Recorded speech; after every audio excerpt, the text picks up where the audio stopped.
El siguiente tema es procedimientos de primeros auxilios.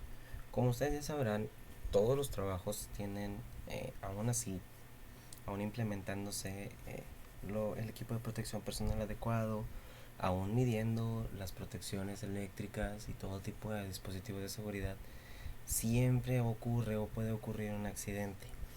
Yo soy de las personas que considera que si todas las cosas deben de estar como es, si todo está calculado como debe de ser, si las maniobras son las adecuadas, no tiene por qué surgir ningún accidente. Pero pues como sabemos, no todo es así. Son procedimientos o técnicas como dice la presentación, de carácter inmediato que se dispensan en las personas que han sido víctimas de un accidente o una enfermedad repentina. Por lo general son la primera atención y la primera ayuda que se recibe cuando una persona, en este caso un operador, un trabajador, tiene un accidente. Me ha tocado infinidad de veces a mí ser de los que reparten los primeros auxilios, desde quemados, personas que se mocharon dedos, gente que se ha cortado por otras circunstancias, gente que se ha caído. eh, no les acabaría de contar, creo que la presentación sería un poco más larga de lo que ya es. Pero lo que tenemos que tener en cuenta principalmente es de que nosotros vamos a estar ahí para atender o asistir a la persona que esté herida si conocemos o tenemos conocimiento de la situación y de los primeros auxilios que se pueden brindar. Es importante que nosotros no tengamos es normal, es muy normal tener un sentimiento de querer ayudar al prójimo, está dentro de nuestra naturaleza humana, somos empáticos con la pura visión también, y a más de uno nos ha tocado de que, ay, pobrecito, resentimos el dolor ajeno, pero tenemos que estar conscientes de que no podemos dejarnos llevar por sentimientos o por emociones durante ese tipo de cosas. Existe una llamada, o más bien es una de las cosas que genera más accidentes, lo cual se le llama visión de túnel. La visión de túnel, ¿qué es? Es cuando, por ejemplo, yo veo que a una persona la atropellan, yo veo que una persona se cae de un edificio o algo. eh, Vamos a dejarlo en que la persona que atropella. Supongamos que vemos un accidente automovilístico. Vamos a cambiarlo. Vamos a ver un accidente automovilístico. Y en el accidente automovilístico yo veo que una persona iba manejando un carro, iba con otras tres personas y chocan contra otro vehículo o chocan incluso contra un muro, ¿no? Lo primero que tú piensas como ser humano es voy a ayudarles. Y ahí es donde cometemos un error. La visión de túnel nos dice que nosotros nos enfocamos nada más en el accidente y no vemos los demás riesgos a nuestro alrededor. Tanto así que cualquier persona puede saltar corriendo a dar los primeros auxilios y al no revisar si venía o no un automóvil, no pueden atropellar.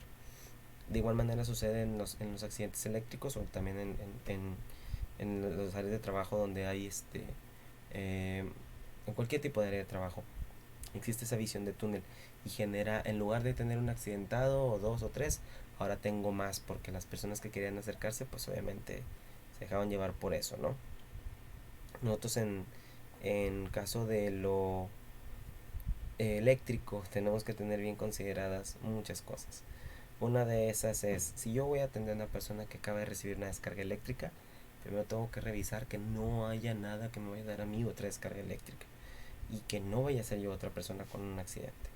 En segundo lugar, tengo que ver que la persona que está accidentada haya y se encuentre desconectada o que ya no esté en potencial, vaya, que lo que le dio la descarga no le esté tocando en ese instante.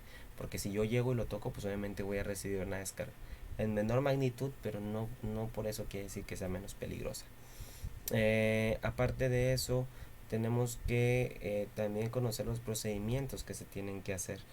En este caso, por ejemplo, se puede ver ahí en el gráfico, están dos personas atendiendo a una persona que está aún conectada a potencial y que está recibiendo una descarga eléctrica. Lo que hacen ellos es, en primer lugar, pues obviamente llamar al servicio de emergencias. A nosotros nos dieron un curso de protección y de seguridad, de primeros auxilios y seguridad, en la cual nos decían que tenemos que tener bien en claro que mientras yo estabilizo a una persona, a un paciente, a un herido, tengo que llamarle emergencias. Entonces, siempre bien sencillo, le dices a fulanito o cualquier persona que esté atravesando ese por ahí, llama al 911. Es muy importante que lo tengan como 911 y no 911. ¿Por qué 911? Porque una persona entiende más rápido con esos tres números a decirle con una decena y una unidad. Ejemplo, yo estoy en mi casa, me acaba de dar una descarga eléctrica, me acabo de golpear X, pero sigo consciente. Nada más no puedo hacer una llamada de emergencia. Entonces supongamos que anda por ahí, no sé, mi sobrinito, mi hermanito, chiquillo de entre 4 5 años. Y si yo le digo a ese vato o a esa morra, oye, marca el 911, se va a paniquear todo porque no entiende qué es una decena. No sabe qué es el 11 todavía. ¿Sí? Muchas veces, y eso lo reiteran mucho el personal de salud de nuestra entidad, nos dicen que la mayoría de los accidentes ocurren en casa y los padres son los que reciben esos accidentes o personas mayores y no pueden comunicarse porque obviamente están pues fuera de sí. Entonces se les invita a decirle a las personas con las que viven, inclusive a los menores, que si ven un accidente marquen al 911 y se lo indican en el teléfono. Entonces es de vital importancia que ustedes también lo recuerden de esa manera y lo puedan aplicar así. Bueno, se le llama al personal de emergencias y el personal de emergencias te va a preguntar qué es lo que sucede. Rápidamente tú tienes que hacer una especie de diagnóstico, pero sin complicar las cosas. Por ejemplo, en este caso, según la imagen, lo que puedes decir es, hola, ¿qué tal? Tengo una persona aquí que recibió una descarga eléctrica, se encuentra en el suelo y tiene espasmos, se está moviendo todavía, ¿verdad? No sabemos si sigue conectado o no, pero necesitamos que vengan y tú describes el lugar donde estás trabajando, vaya, la dirección del sitio, ¿no? Con eso la persona que va hacia allá, la Cruz Roja, Cruz Verde, X, ¿no? Eh, el paramédico ya sabe qué es lo que va a atender, no va a ciegas, no va sin un dictamen y eso nos ayuda mucho porque en estos momentos la persona cuenta con segundos, incluso minutos de vida. Entonces es importante que el auxiliar o más bien el paramédico llegue a lo que va, llegue a atender a una persona que acaba de recibir una descarga eléctrica. Eso es muy, muy, muy importante. Ahora, otro punto, no debemos de tocar a la persona si sigue en contacto con la fuente eléctrica o con la fuente de corriente y aunque no estuviera ahí tampoco, cualquier persona que tiene un accidente no se debe de mover, no debemos de tocarlo. Aún así le pase cualquier cosa porque suceden muchas cosas. A mí me tocó tener un muchachito que se cayó de 6 metros de altura. Tenía una contusión en la frente, tenía la muñeca quebrada, no sentía las piernas y el tener que estabilizarlo en ese momento es muy complicado. Quitar a las personas de alrededor porque el morbo despierta mucho a la gente y se aglomeran y hacen que sea más difícil para la persona que está pues obviamente herida pues el llevar la situación, ¿no? Genera pánico. Entonces también eso es importante, no mover a la persona, inclusive si el herido te está pidiendo que lo acomodes, no lo muevas. ¿Por qué? Una vez me dijeron que una persona cayó desde casi 10 metros de altura también aproximadamente y se le ocurrió a la raza, pues, no llamaron al 911, bueno, 911, y se les ocurrió nada más agarrarlo, subirlo a la caja de una camioneta y llevárselo al hospital. De camino al hospital falleció. Porque el cuate se había quebrado las vértebras del cuello. El momento que lo suben, el mal manejo de la persona y pues obviamente el desconocer las condiciones en las que se encontraba, le genera a él que se lastime las cervicales, parte de los nervios de ahí, y entra en un paro cardiorrespiratorio. El cerebro se confundió, no pudo seguir mandando señales al cuerpo y falleció. ¿Cuál fue la paletota ahí para ellos? Que ellos ahora eran cómplices de asesinato, porque ellos habían matado a la persona prácticamente al momento de moverla. Ya no era un accidente de trabajo, se llevó a otras situaciones. Entonces se recomienda mucho a la raza que no mueva el accidentado.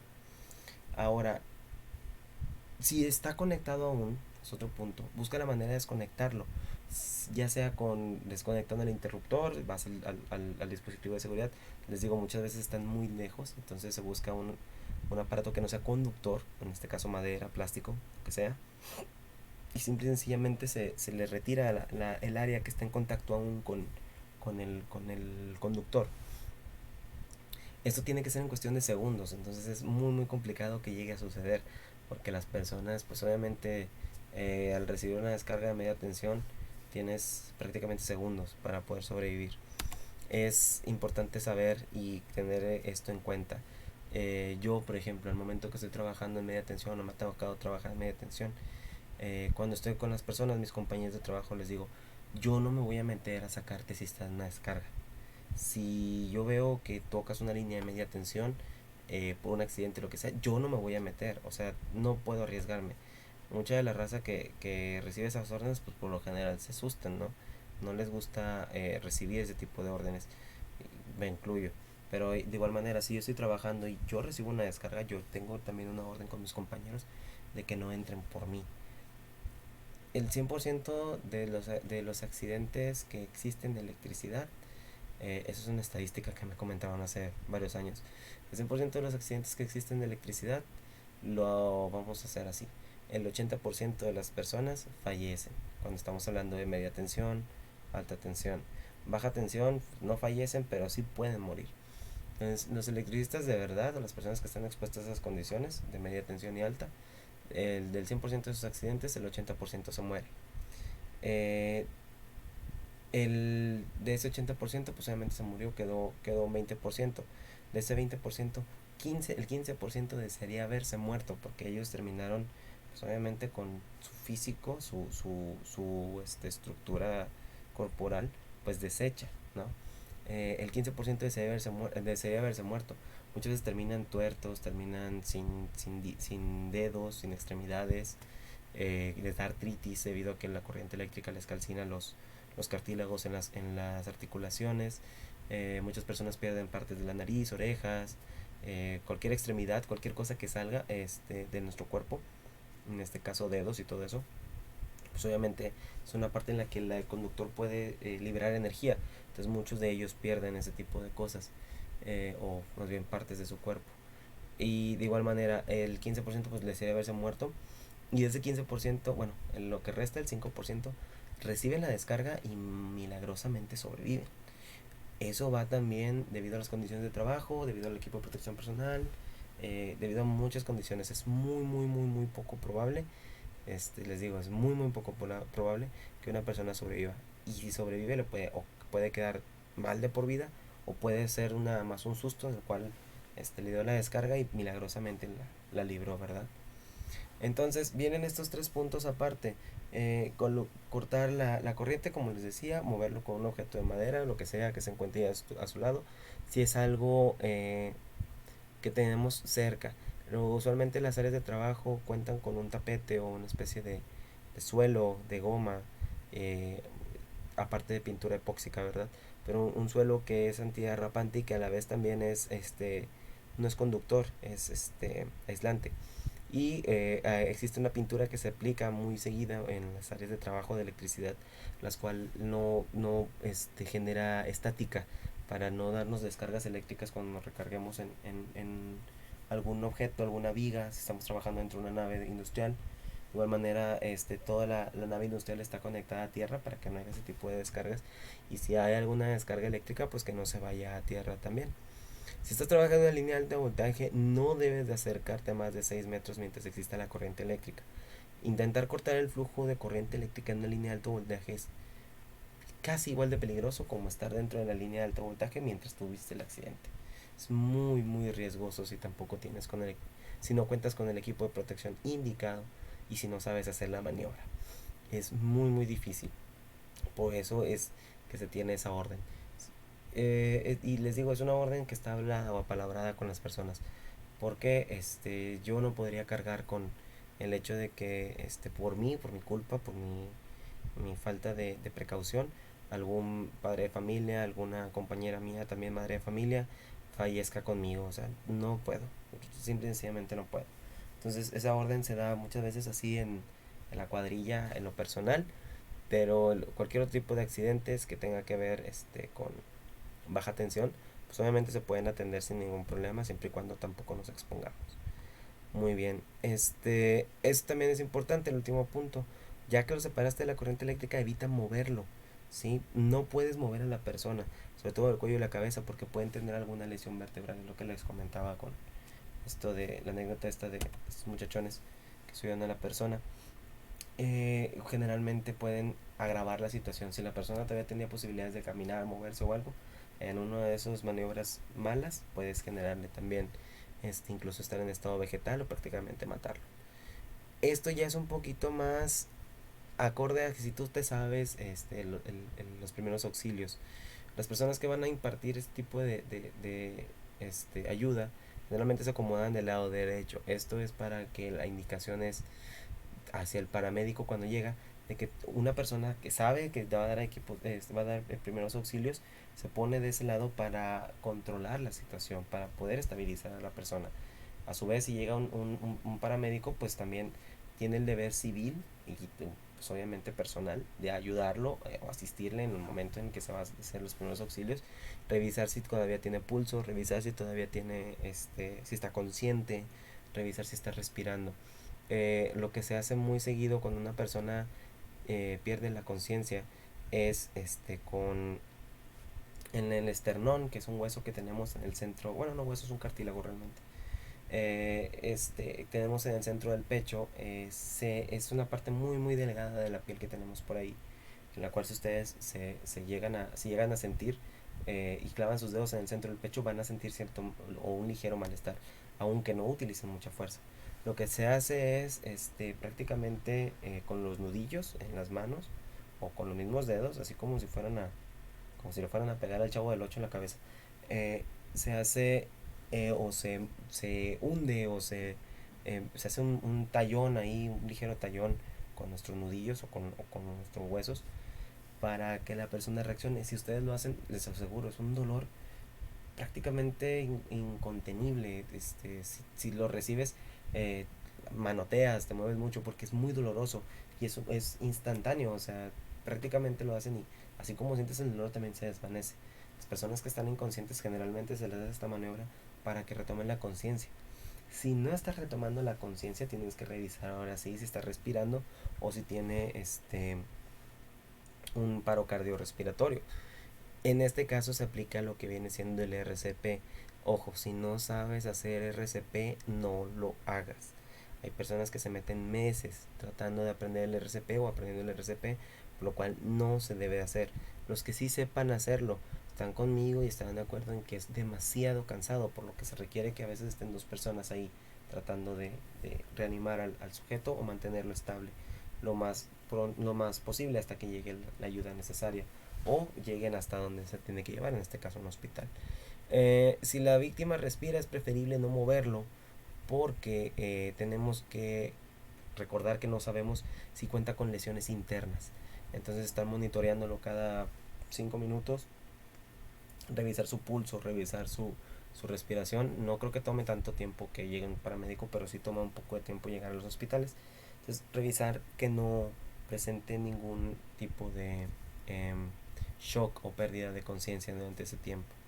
Eh, como les digo, si está inconsciente, pues obviamente lo que se puede hacer, y esto lo recomiendan muchas personas, algunos no lo recomiendan, es levantar los pies para que la circulación de la sangre llegue hacia él si está inconsciente. Ojo, a veces no sabemos si cuenta con hemorragias internas, entonces levantar los pies haría que el flujo se concentrara dentro de las hemorragias internas y podríamos generarle ahí eh, pues más que un bienestar, un malestar a la persona. Pero les digo, los paramédicos al momento de que están ahí, ellos saben cómo atenderlos y saben cómo darle el, el seguimiento a la víctima. Lo de levantar las piernas generalmente se hace cuando se desmayan. Si una persona está con ustedes y de las nada se desvanece, ese tipo de cosas sí funcionan, porque vaya, no está cayendo de una altura muy amplia, no tiene ninguna posible contusión muy muy fuerte, todo ese tipo de situaciones, ¿verdad? No tiene daños internos, nosotros ya sabemos, entonces eso se puede hacer.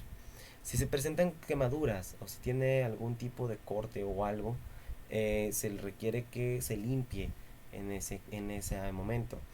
Las quemaduras obviamente se tratan con un poquito de agua helada o agua fría para que la persona pues obviamente sienta un poco más de alivio. También es importante, si hay heridas o algo, pues obviamente tapar el sangrado ¿Cómo lo podemos hacer? Si se cortó en alguna mano o algo, es levantar la mano para que la sangre no suba hasta la herida y presionar la herida de tal manera que nosotros podamos ayudarle a la piel a que se cierre y que se empiece a regenerar. El cuerpo humano es muy bueno y las heridas se regeneran prácticamente de manera instantánea, pero nosotros les podemos ayudar un poquito al alzarlas para que la sangre deje de brotar, se coagule la herida y se pueda cerrar bien. Hay otros eventos o situaciones que ocurren muy seguido, que son personas que se dañan los ojos, les cae algún objeto en los ojos, eh, punzante o no. Esto es bien importante. Si yo me veo o veo bien, mis ojos vaya, reflejos. Si yo volteo hacia la derecha, uno de mis ojos se va a mover y van a moverse prácticamente de manera simultánea hacia el mismo lado. Entonces, si yo tengo un objeto encajado en uno de ellos y yo muevo mi otro ojo, el objeto se va a mover con mi ojo y voy a dañarme más. Entonces, este tipo de situaciones lo que hace es vendarse. Las heridas se pueden vendar para detener el sangrado y también las quemaduras se pueden vendar para, pues, obviamente no tener la piel expuesta y que después se genere una infección. Pero los ojos se tienen que cubrir completamente, vaya, tienes que taparle los ojos de la persona, ambos. Me ha tocado a mí todo ese tipo de heridas, quemaduras, cortaduras, caídas, objetos que caen en los ojos. Y todas estas medidas, les digo, son indicaciones que te dan los paramédicos y que tú vas aprendiendo poco a poco, ¿no? Eh, es muy complicado que nosotros podamos aplicar todo esto. Se tiene que tener mucha experiencia, se tiene que tener, vaya, tienes que ver muchos accidentes para poder entenderlo de una manera rápida. Pero lo que sí se recomienda mucho es que nosotros entremos en empatía. Y me recuerdo mucho que me decía un médico, cuando atiendes a una persona, imagínate que es tu papá, que es tu hermano, que es tu amigo, que es la persona que más quieres, porque realmente es la persona que alguien más quiere y quiere mucho. Entonces, si está en tus manos ayudarle y salvarlo, y las condiciones se prestan, adelante, hazlo. Si crees que puedes empeorar la situación, si crees que no estás capacitado para hacerlo, no lo hagas. Simple y sencillamente trata de estar ahí eh, mientras llega la persona indicada para calmarlo. Si ves que hay alguien herido, no te acerques, no formes parte del pánico. Tampoco le ayudes a las personas a que todo salga de control. Simple y sencillamente, si está en tus manos, canaliza a esas personas, llévate a todos los que están observando o algo, que dejen en paz a la gente que está trabajando y con la víctima, y no participes tú también en el morbo y ese tipo de situaciones. Es un consejo que yo les puedo dar.